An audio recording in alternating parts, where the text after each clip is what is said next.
Toda segunda-feira ele tá aqui com a gente. O doutor André Matos, tudo bem? Muito bem-vindo. Tudo bom, Sara? Normalmente você traz o que a gente tá falando. Você não trouxe o carrapato estrela, não, né?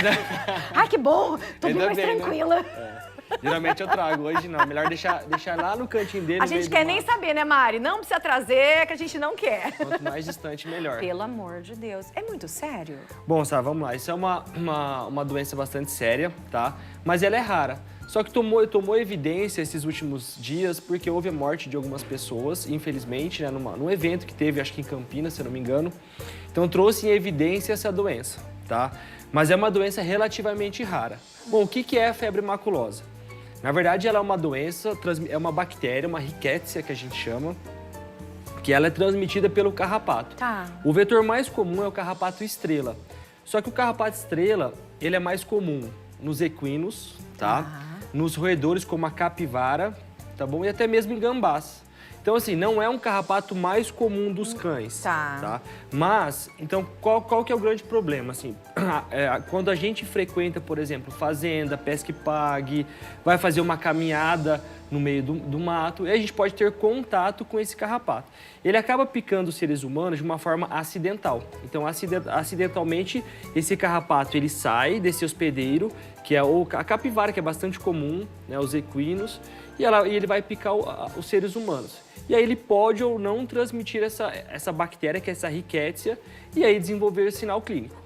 Bom, mas como que funciona tudo isso? Então, assim, esses animais intermediários, por exemplo, o equino, as capivaras, que é muito comum esse carrapato estrela na capivara, né, ele não causa nenhum tipo de doença, né, para o animal. Para a capivara, não. Então, ela acaba sendo a capivara um agente proliferador. Então, assim, a capivara geralmente tem muito carrapato. Mas é somente o carrapato infectado, então ela vai contaminar a capivara e na capivara vai ter o ciclo e diz que a capivara ela pode até passar para os outros carrapatos que estão nela em cerca de 25%. Então ela potencializa a transmissão, né? Então a disseminação da rickettsia nos carrapatos. Então o carrapato sai da capivara e acidentalmente ele pode picar o ser humano. E aí desenvolver sinal clínico. Bom, quais são os sinais clínicos? Dor, estado febril, só que isso já... Então, assim, qualquer tipo de sinal que pode se confundir com uma dengue, até mesmo com Covid, sempre procurar, né, um posto de saúde que vai ter uma orientação médica. Bom, eu como médico veterinário, acho que é importante trazer uma clareza, porque nós recebemos lá na clínica pessoas desesperadas com relação ao carrapato, o que é natural, mas acho que a melhor ferramenta realmente é a informação, né? Então, tomar conhecimento que é uma doença rara e existe como a gente prevenir. Bom, como que a gente previne, então, essa doença, a febre maculosa, essa picada acidental? Então, primeira coisa, eu evitar esses locais, como fazendas, sítios, e tomar bastante cuidado. Se eu tiver que frequentar, se isso fizer parte da minha rotina, por exemplo, eu tenho que tomar cuidado, né? E como que eu tomo cuidado? Então, assim, usar sempre roupa clara, por quê? Porque eu consigo identificar quando o carrapatinho ele pega na minha pele, então eu consigo tirar. Porque, olha só, para ele transmitir, para o carrapato estrela transmitir para o ser humano, ele demora um tempo mais ou menos de 10 horas que ele tem que ficar em contato com a pele humana, né, para poder transmitir essa não é levar uma picadinha, pronto. Não. E não é a quantidade de carrapato, eu falo que é a qualidade, ou seja, ele tem que estar contaminado com essa bactéria. Então não são todos carrapatos estrela que têm essa bactéria? Não tem. Então, assim, a qualidade, ele tem que estar contaminado. Se ele estiver contaminado e picar, né, no caso, acidentalmente o ser humano, então a literatura traz uma média de 10 horas para que ele transmita. Então, por isso que usar roupa branca quando eu vou no sítio, vou no pesqueiro, vou fazer uma caminhada, porque eu identifiquei, eu já removo. E aí existe outro segredo extremamente importante, que é como eu removo ele. Como? Eu tenho que remover ou com uma pinça, né, ou eu torcer ele, eu jamais posso esmagar ele. Eu já iria esmagar. Não, porque você pode proliferar, né, se tiver rickettsia lá dentro, essa bactéria ele vai proliferar. E se você tiver qualquer solução de continuidade na pele, ou seja, uma feridinha, um corte na pele, pode ocorrer através daí a inoculação na pele. Então, sempre quando eu for remover, é extremamente importante. Então, eu não posso espremer, não posso furar ele, porque o estresse no carrapato também pode acelerar a liberação se ele estiver contaminado, tá bom? Então, eu torço ele e tiro. O certo é com uma pinça. Se não, eu posso calçar uma luva, torcer, sem esmagar e tirar. Ai, ai, tá me dando até aflição. Faz o seguinte, coloca aqui pra mim, fazendo um favor, aquela fotinho pra gente mostrar qual é. Esse aqui é o carrapato estrela. Isso, então, exatamente. se eu vê-lo, por exemplo, num gado, numa capivara, a gente já fica preocupado, porque é o carrapato que pode portar essa bactéria, Isso. né? Mas não quer dizer que você encontrou que ele tem, vai te dar a febre maculosa, não é bem assim, tá? Mas é importante a gente saber que é um carrapato um pouco diferente daquele que a gente está acostumado a ver nos cachorros. Agora, você falou uma coisa que eu fiquei preocupada. Você falou que encontra normalmente esse carrapato em capivara, normalmente em gado. Você falou assim, mas se você é da cidade, tudo bem, não tem problema. Só que você falou que tem gambá. E Londrina está assim de gambá, gente. Perfeito. Não é? E aí? Tá. Então, assim, claro que a gente não tem um contato com o gambá, ponto. Então, como que funciona? Então, o carrapato ele vai sair desse hospedeiro e existe o ciclo de vida do carrapato. E ele vai muitas vezes para a grama, nas frestinhas da casa. E aí ele pode ir para um cachorro, por exemplo, que não é o mais comum, mas pode. Pode. Ou ele pode vir da gente. Então, o que eu devo fazer?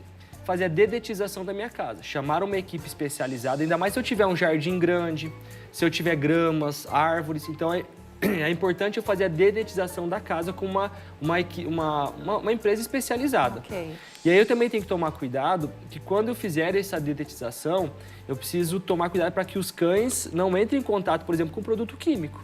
Que aí eu posso levar a eles uma intoxicação, tá? De envenenar, De envenenar os animais, exatamente. Então, quando eu chamar essa empresa, eu retiro os animais do ambiente e eu também faço o controle de carrapato nos pets. Eu ia te perguntar isso, Exatamente. aquela coleirinha que às vezes a gente usa, ou então aquele produtinho que a gente passa aqui atrás, eles são indicados também para prevenir esse tipo de carrapato? Exatamente. Na verdade, existem várias formas da gente prevenir o carrapato nos pets. Tanto o carrapato estrela, quanto o mais comum, né, que é o outro carrapatinho mais gordinho, né, que é o mais comum dos cães. Então, existe a forma de comprimidos via oral, existe coleiras e existe aquele Puron, que é um produtinho que a gente já passa aqui na nuca. Então, o controle ambiental dos carrapatos é feito, o controle geral, desculpa, é feito através do controle do ambiente, mais o controle no pet. E não é uma vez só que a gente faz isso. Então, esse tipo de cuidado, ele é constante. Às vezes, inclusive, essas coleiras, esses produtos, eles duram em média de 3 a 4 meses, tá bom? Então, sempre eu manter esse cuidado, de cuidar do pet, fazer a aplicação dos produtos e cuidar do ambiente também. Então, só é eficaz se eu fizer o controle do ambiente e do pet ao mesmo tempo, tá bom? Jamais fazer um ou outro, sempre associar. Então, e aqui em Londrina a gente tem muito carrapato, muito, muito, muito. Né? Então a gente tem que fazer esse controle bem rigoroso. É um dos pilares para a gente ter um pet saudável também, tá bom? Mas assim, acho que não é para a gente se alarmar, se preocupar que isso não é uma epidemia. Isso são casos isolados. Até hoje no Brasil, eu estava lendo uma reportagem, teve 53 casos, parece, notificados, que é uma doença de notificação obrigatória. Então, quando as pessoas chegam no posto de saúde e é feito o diagnóstico da febre maculosa, é reportado ao Ministério da Saúde, né? Então, sim, no Brasil tivemos só 53 casos. Não é muito, mas vale todo o cuidado, né, para evitar qualquer tipo de acidente aí, né? Então, não levar o desespero, então eu preciso me informar para saber como eu me adapto a esses ajustes, esses cuidados na minha rotina do dia a dia. Pode levar a óbito a febre maculosa? Nos seres humanos, pode. Inclusive, tivemos um óbito de uma acho que adolescente, se eu não me engano, né, lá em Campinas agora. Mas é raro, tá? É raro, mas merece o devido cuidado aí. Então, nós, como tutores de pets, devemos cuidar do nosso ambiente, cuidar da casa, detetizar, cuidar dos pets, né, e fazer esse controle de uma forma contínua, que eu tenho certeza que a gente não vai ter nenhuma surpresa aí. Tá bom? Tá bom. 439-9952-0380. Mensagem de telespectador. Coloca na tela aí pra gente ver se você tem alguma dúvida, quer compartilhar alguma história, tem alguma pergunta. Manda aqui pra gente. Pergunta da Penha. Olha só. Perdi um cachorro por conta desse carrapato. Boa tarde, doutor. Boa tarde, Penha, querida. Então ele pode matar os animais também. Aí, no caso dos seres humanos, é chamado febre maculosa. Tá. O carrapato, que é no caso, esse é o ripséfalo, no caso dos cães, é o ripséfalo sanguíneo, é o tipo de carrapato, tá? E ele transmite realmente doenças, como a babésia, a erlíquia. São doenças que podem levar, sim, o pet ao óbito. Mas não é o mesmo carrapato, não é a mesma doença do ser humano. São doenças características dos pets. Então, a babesiose, a erliquiose, a anaplasma, são doenças que, de fato, são transmitidas pelo carrapato para os cães, né? Então, justamente por meio de uma rickettsia também. Então, o carrapato passa para o cão, um carrapato contaminado. Então, não é a quantidade de carrapato, é se ele está ou não infectado. E olha só, às vezes a gente atende na clínica animal que foi resgatado da rua, infestado de carrapato, não tem absolutamente nada. São carrapatos que trazem prejuízo à saúde, mas não tem nenhuma doença neles. E às vezes a gente tem aquele pet de apartamento, super bem cuidado, que saiu para passear na grama, levou um carrapato e o bendito estava premiado, e aí transmite a doença. E essa doença ela é potencialmente fatal, sim, nos cães. A erliquiose é uma das doenças que a gente faz maior índice de transfusão de sangue na clínica, porque ela causa anemia profunda nos pets. Então a gente acaba fazendo bastante transfusão decorrente de erliquiose, que é uma doença transmitida pela picada do carrapato, que geralmente não é esse, né? É o outro carrapato dos cães. 43 99952 0380. Tem mais participação pelo WhatsApp. Manda essa pergunta aí. A Mari mandou essa mensagem aqui. Querosene mata carrapato em casa? Boa tarde, eu tenho uma cachorra e pegou. Levei ao veterinário e já mediquei ela. Eu lembro mesmo do meu pai usando querosene, usando mais um monte de coisa em casa. Olha só, hoje, Sara, a melhor coisa que você deve fazer é chamar uma equipe especializada, tá, para fazer a dedetização da sua casa. Infelizmente, a gente atende muitos casos de pessoas que tentam fazer esse procedimento em casa e acaba trazendo um prejuízo maior do que o benefício, né? Intoxicando o pet, enfim. O querosene infelizmente, não é a medida mais eficaz para isso, né? E existem hoje em casas agropecuárias que vendem esses produtos próprios, que um deles é o Botox, né? Um produtinho que você faz a detetização da sua casa, tá? Se você realmente não tem condições, por exemplo, de chamar uma equipe, você pode passar nas frestinhas, né? Tem a diluição na bula, tudo certinho.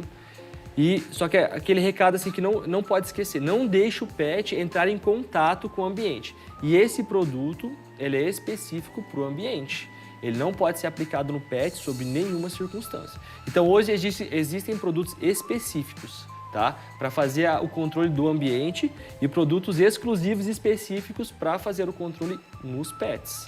A gente não pode confundir aí, senão a gente, infelizmente, intoxica e é bastante comum, tá? Infelizmente, é bastante comum. 43 99952 0380. Vamos para a última pergunta? Coloca aí. Vamos responder mais uma pergunta de telespectador. Você que está participando aqui com a gente. Pergunta da Aline. Quando o cachorro está vacinado, mesmo assim, tem perigo se for mordido por carrapato? Não, é que as vacinas, elas não têm correlação nenhuma com a doença do carrapato. Essas vacinas, se eu entendi bem, essas vacinas são aquela polivalente, que são outras doenças. Então, não existe nenhuma vacina específica para prevenir a doença do carrapato. O que eu faço para prevenir é o controle do pet, né, através daqueles produtos e do ambiente. Somente isso. Infelizmente, não existe nenhuma medicação, uma vacina, por exemplo, contra a doença do carrapato. Isso não existe. Tá certo. Foi a pergunta da Marlene. Legal. Obrigada, viu, Marlene? Obrigada a você que participou. Infelizmente, a gente não vai conseguir responder todas as perguntas, mas segunda-feira que vem o doutor tá de volta, né? Obrigada, viu, doutor? Obrigado, foi um prazer recebê-lo aqui.